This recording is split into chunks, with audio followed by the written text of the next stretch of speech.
This is Solidarity News Brief, bringing you news highlighting the dignity of human life from conception to natural death. We have a special guest tonight. Duane Loynes Jr was recently the American Solidarity Party candidate for governor of California.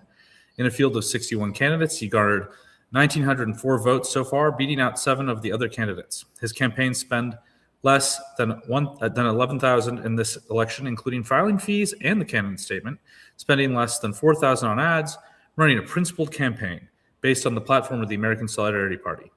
In contrast, the California governor's race was the most expensive of any governor's race in U.S. history, with $315 million spent in ads for this election. Duane, welcome. Thank you. Glad to be here. Yeah, good. We got to meet at your during your campaign a few times, and we had an interview before the campaign, so it's great to get a chance to talk to you tonight. I'm really looking forward to it. In your view, what's the problem with the current political situation in the U.S., and what did your campaign specifically and the ASP generally have to offer to remedy those problems? Well, in my view, I think the problem with our current political situation is that our politics has become sort of trapped between these two visions. One side speaks about freedom, but workers and families are exposed to the crushing power of corporations. And while the other side tends to speak about things like compassion and empathy, certain institutions like faith, family, and the local community, those also need to flourish, and they're also left behind. There are a lot of incentives to make both sides of our political spectrum hate each other. There are many forces working towards that in the digital space, in the news. Anywhere you look, it's just a constant flurry of hatred and trying to get people's energy and emotions riled up so that they can support, that one side that they'll believe will deliver everything for them. And so neither side is, in the end, properly incentivized to act for the common good. I believe in our campaign and with the American Solidarity Party in general, we stood for a politics that was rooted in the dignity of every human person from conception to natural death. And we have a serious commitment to workers and families. And the people that we reached out to, we were able to speak to them in person. And that face-to-face, those face-to-face conversations that we had with people, I felt were devoid of any sort of malice or aggression that can often arise when left to the will of our digital infrastructures. Thanks, Duane. Now, I'll just say on a personal note, you campaigned in Sacramento. We had an amazing in-person event there. I was personally very moved by the speech you gave. I mean, I thought it was one of the best political speeches I've heard, to be frank. Thank you. Very inspiring. I know you also campaigned online into the San Francisco Bay Area. You were in the Prolife walk in Los Angeles, campaigning in Orange County. Just tell us a little bit about your experience on the campaign trail. How did people respond to your message? What were the highlights for you? What did you take away from it? Well, I think a lot of the time people who had heard about us were very happy to come across us in real life. For a lot of people, their experience with us was primarily through either reading about us online or maybe scrolling through our website. So when they actually saw us out in the open, it gave them a lot of motivation to either officially join the party for the first time, perhaps, or they would contribute for the first time, maybe if they were already a member. Seeing us out there gave them the motivation that we were out there doing something, and that proved to them that, hey, there's space for them as well. And of course, a lot of people hadn't heard of us, and I think the climate of politics is such that today, in my experience, when people come across a third party, it didn't immediately generate as much antagonism as some people might be expecting. Skepticism, perhaps, but even when we weren't in the middle of actively campaigning, people, I think, responded well. And what I mean by that is, well, for example, we had a get-together in January of this year for people involved in the California branch to meet and get to know each other. And people who lived in this neighborhood saw our sign while we were all eating together, and some of them actively approached us out of curiosity. And the first person I talked to responded well. And she went out and told someone else about us. And she had him come and talk to us. So we weren't even in the middle of, actively trying to gather votes when we were out there. We were all just having a good time. But still, people saw us and were curious. And they weren't immediately put off by the fact that we weren't one of the two major parties that they've obviously been hearing so much about. Yeah, that totally makes sense, and that's great to hear that you had that experience. I kind of had a similar thing. Again, with our in-person event in Sacramento, it was just I had people who went to the event and also who didn't go to the event who just told me that they were really inspired by the fact that there was actually, we were doing things, and there were things going on the ground, and that you were running, and they had someone they could vote for that they wanted to vote for. So I think that's huge. Yeah. What did your campaign offer more specifically in terms of two really big problems that we have in California? We all know as Californians we face these issues, very serious issues of homelessness and our housing difficulties here in California. Well, my campaign argued that we can't solve these problems just by managing our symptoms forever. Housing isn't just a commodity. It's a good for the individual, for the family, and the community. And we argued that California needs to build more. It needs to reform zoning and tax policy, redevelop unused or underused land, and it needs to make it easier for ordinary families to stay rooted to their communities. We stood against corporate hoarding of single-family homes. Unfortunately, state efforts and actually federal efforts as well have been stalled in this case lately. But we also promoted escalating taxes on large property accumulation. The goal should be for families and first-time buyers to be prioritized over investors and speculators. No, that makes sense. Is there anything that you think is a learning point that you could take from your campaign you would share with future candidates in the ASP, but also maybe just in the third-party space in general? Sure. I think it's good to be connected with those who are doing great things, either, like you said, for the American Solidarity Party or with people who have similar experience with third parties elsewhere. One thing that I learned that was really important in the middle of my campaign is that you're not an island when you're in this experience. The experience of running a campaign can feel kind of isolating. It's not a super common experience, but there are many others who, one, have done it before, who you will have most likely have access to if you're in this experience.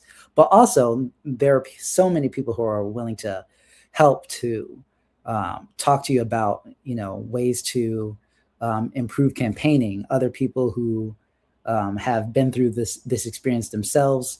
People who just are curious about politics, and talking to them will give you a good idea about what you need to do next. So remembering that you're not an island, and that there are people out there who are, one, rooting for you, and two, curious enough to sit down with you and maybe talk through these things with. Right. No, I mean, obviously, telling people that you're running for governor is not something that most people are doing, right? I'm sure It feels a little bit weird at first, and takes a little bit of getting used to, and you need that help and stuff. No, that's great advice for other people who are maybe considering running but are nervous, or I'm sure there are lots of people out there like that. There are other American Solidarity Party candidates, including Nathan Tahaje for Wisconsin Assembly, Mike Miller for Texas Governor, Joseph Thornton for Florida Senate. It seems to us here at Solidarity News Brief that maybe your candidacy inspired some of those people, maybe some young people to run. What would you tell other citizens who perhaps have not run for office before? Those people who are nervous, they think that they are too young, or they aren't up to the task. They're not the right person to run for the American Solidarity Party. In particular, people who people of faith, who maybe a common excuse I hear is I hate to say excuse, right? But a common thing I hear, a refrain I hear from people is, oh, I couldn't do that. A sort of humility, right? Which is admirable. But what would you say to those people? Well, for those who are worried about perhaps being too young to run, well, I think if you have youth, use it. I think it can be a major advantage. You have an ear to a very important demographic. that will be deciding the future for the next several decades, and you probably understand them more than some people who might be older than you. So I think it's something that you have to look at it as something that you can use, not as something that's going to hold you back. When people saw me running, of course many people were surprised by how young I was. But for many people who I talked to who were my age, it made them more interested in the party, because here was someone who could relate to them in a very important way, who believed in this party, and they thought to themselves, hey, maybe then there's a place for me there too. And I was grateful for every opportunity I had to talk to people who were excited about the fact that someone from their generation was involved in this part of politics. And in particular, when it comes to people of faith, that's another thing that helps with when it comes to relating to people who might be burned out because they feel like their faith can't be, maybe they feel their faith isn't properly able to grasp onto any of the other parties, particularly the major two parties. So that can be an advantage as well, because people will probably be able to relate to the fact that as a person of faith, you had to think very carefully about where you're going to put your political energies in this unique political sphere. No, that last point is a great point, Duane, that I wasn't thinking about. I mean, I can't tell you how many people I've run into who are great people, would be great fit for the American Solidarity Party or another party, and just they're checked out of politics, right? They see it somehow as incompatible with the faith, right? And I think that is a symptom of a misunderstanding of the role of faith in public life. So I'm really happy to see candidates like you. We're really happy to see candidates like you doing something about that. Thank you. To finish up and to follow up on that, we understand that you're a person of Christian faith. How did your faith play a role in your campaign? Did it play a role in you getting involved, and in how you ran your campaign? And was there kind of what was the interplay there between, if you don't mind talking about it, between that, your faith life and your public life, your campaign? Well, my faith at first was responsible for me becoming fairly disillusioned with both of the major parties. Both compromise, I think, tremendously on things that are very important to my faith. And that's how I came across the American Solidarity Party in the first place, when I was searching online for a party that may, better align with my ideals. And so it was because of my Christian faith that I was even in the sort of political wilderness to be encountered by the ASP in the first place. So that certainly helped in that case.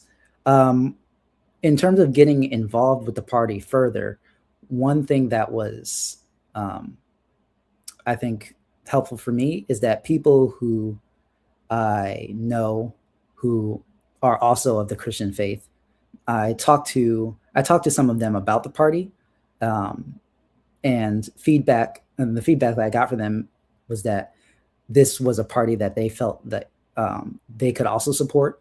So that was important to me. If the people in the faith that I respected and looked up to, if they looked at this party and said, hey, I think this is something I could get behind, then that was one reason for me to, say maybe that there's a place there for me as well.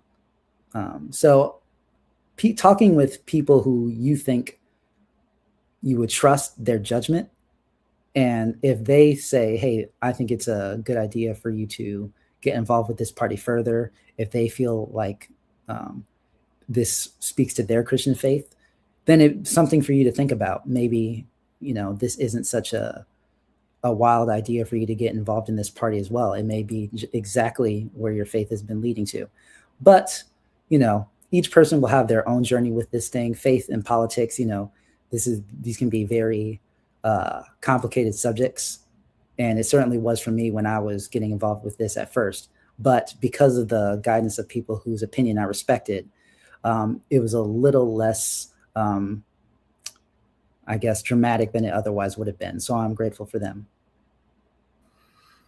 No, that's a great word, of sensitivity, but while still encouraging others to take action in the public sphere. As you say, a wilderness, right? A voice in the wilderness. Yeah. So thank you, Duane. Thank you for coming on again. Thank you for running. We appreciate all you've done. Congratulations on a great campaign. Thank you. Thank you very much. Absolutely. And to our audience, good night. And remember, all human life has dignity from conception to natural death.